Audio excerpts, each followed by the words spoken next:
Genetics of insecticide resistance. Resistance is a consequence of basic evolutionary process. Although pesticides are designed to kill pest populations, they are seldom 100% effective. A few individuals usually survive and reproduce. The survivors may have a behavioral trait that helps them avoid the pesticide, a biochemical trait that allows them to detoxify the pesticide, or some other genetic characteristics that reduces their susceptibility to the pesticide. If these survivors mate and pass on this resistance to their offspring, then subsequent generations will contain fewer susceptible individuals. Eventually, the entire population may become resistant. There are two major variables that determine the rate at which a resistant trait is likely to spread through the population. Class resistance and cross resistance.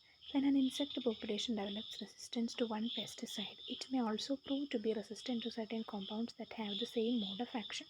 This phenomenon is known as class resistance, occurs frequently in pest populations that develop resistance to organophosphate, carbamate, or pyrethroid insecticides. In some cases, a population may develop a form of resistance that protects it from compounds in more than one chemical class. This cross resistance may produce a population that can no longer be controlled with chemical insecticides. Resistance to pesticides have been observed in insects, fungi, bacteria, plants, and vertebrates. This includes changes at target sites, increased rates of detoxification, decreased rates of uptake. Wait a minute. This includes changes in target sites, increased rate of detoxification, decreased rate of uptake, and more effective storage or compartmentalization mechanisms. Once again, I'm going to read. This includes changes. Resistance to pesticides have been observed in insects, fungi, bacteria, plants, and vertebrates. These include changes at target sites, increased rates of detoxification, decreased rates of uptake, and more effective storage compartmentalization mechanisms.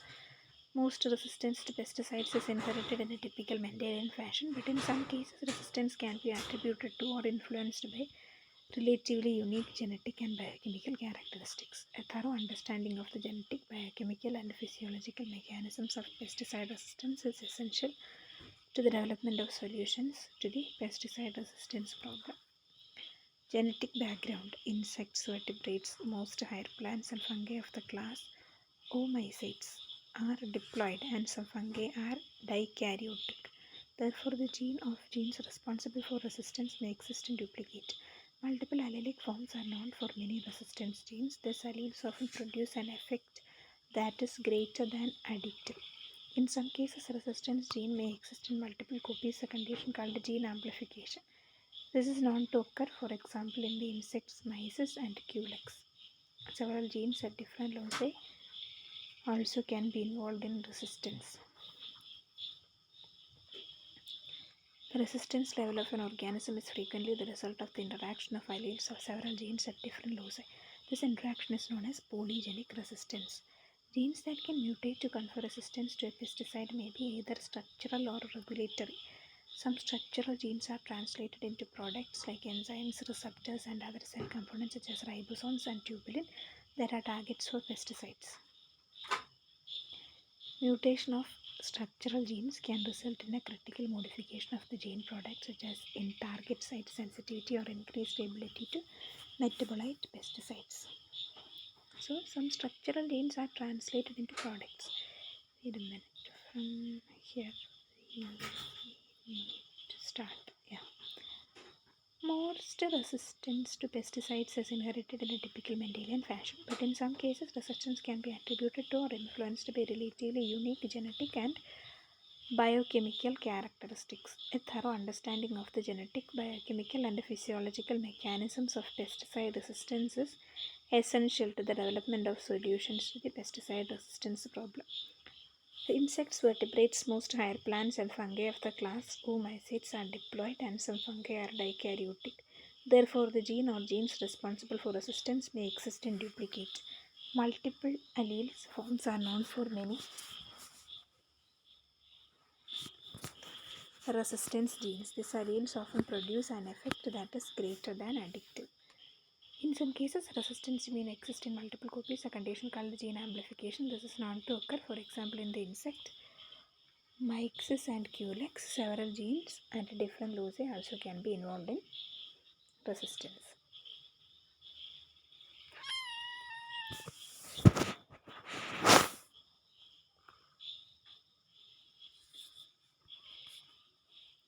Resistance level of organism is frequently the result of the interaction of alleles of several genes in different loci.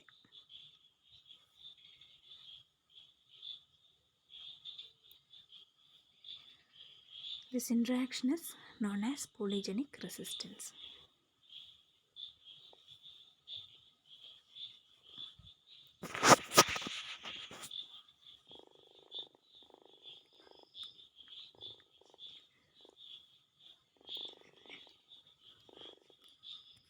Polygenic resistance. Genes that can mutate to confer resistance to a pesticide may be either structural or regulatory.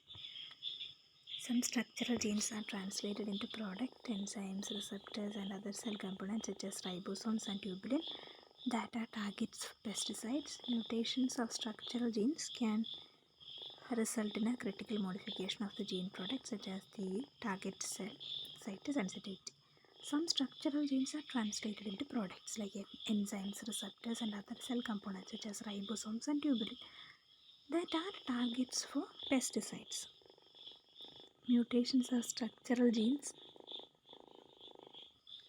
Some structural genes are translated into products, enzymes, receptors, and other cell components such as ribosomes and tubulin that are targets for pesticides. Mutation of structural genes can result in a critical modification of the gene product such as in target site sensitivity or increased ability to metabolize pesticides.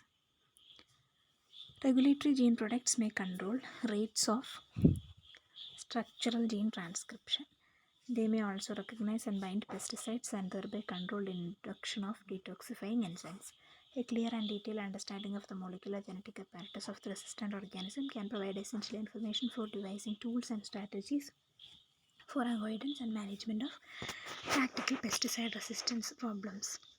Then biochemical mechanisms. In insects and plants, the principal biochemical mechanisms of resistance are reduction in the sensitivity of target sites, metabolic detoxification of the pesticide by enzymes such as esterases, monooxygenases, and glutathione sulfotransferases, decreased penetration and translocation of the pesticide to the target site in the insect.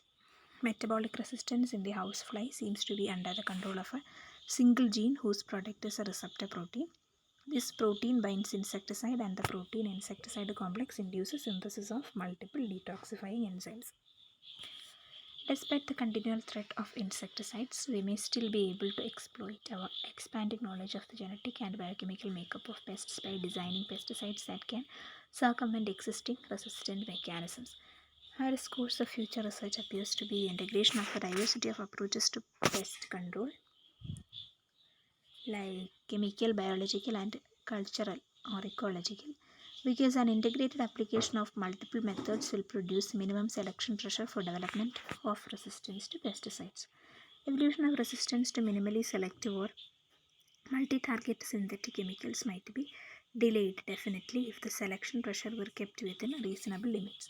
The pressure might be reduced with crop rotations and careful management, but may be virtually impossible in agricultural areas typified with repeated monoculture. The development of resistance is encouraged by pesticides that act upon single biochemical targets. Unfortunately, the modes of action of many synthetic plant fungicides and most modern synthetic insecticides and herbicides are biochemically site-specific. Many of these fungicides and insecticides have produced a rapid major buildup of resistance genes in pest populations after just a few seasons of use. Undoubtedly, the potential for resistance development to such compounds will continue to be a limiting factor in the widespread use of these compounds, although compounds differ in the degree of risk for rapid development of resistance. In addition, some compounds lend themselves to relatively effective resistance management strategy, others do not. The genetic and biological reasons that some compounds rapidly select for resistance, whereas others do not, are presently obscure in relatively all cases. Further, research in this area will greatly facilitate the development of effective strategies to maintain resistance. Resistance management. Frequent or indiscriminate use of chemical insecticide typically leads to the development of resistance and a need for more powerful poisons. But wise use of insecticides can delay or maybe even prevent the evolution of resistant genotypes. There are basically three strategies that can be used to manage the resistance problem. Management by saturation involves excessive, heavy, or frequent use of pesticides that is designed to leave absolutely no survivors. This strategy overwhelms the population's resistance, suppresses any detoxification mechanism, and precludes reproduction by survivors. It is most effective when the resistant gene is dominant and the target population is small, isolated, or living in a limited habitat. Greenhouse. Right? Management by saturation involve excessive, heavy, or frequent use of pesticide. No survivors. And management by moderation uses only the minimum control necessary to reduce the population below its economic threshold. Management by moderation uses only the minimum control necessary to reduce a population below its economic threshold. Growers use low rates, shorter residual compounds, infrequent applications, and or incomplete coverage to ensure the significant number of susceptible individuals survive and reproduce. This strategy tries to ensure that susceptible genes are never eliminated from the population and resistant genes are never introduced. It works best when the susceptible trait is dominant over the resistant trait.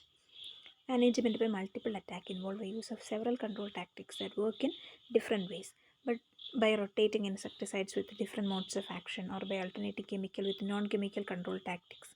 A pest population is exposed to selective pressures that change from generation to generation. Natural selection for a resistant genotype is less likely to occur when selective pressures are highly variable.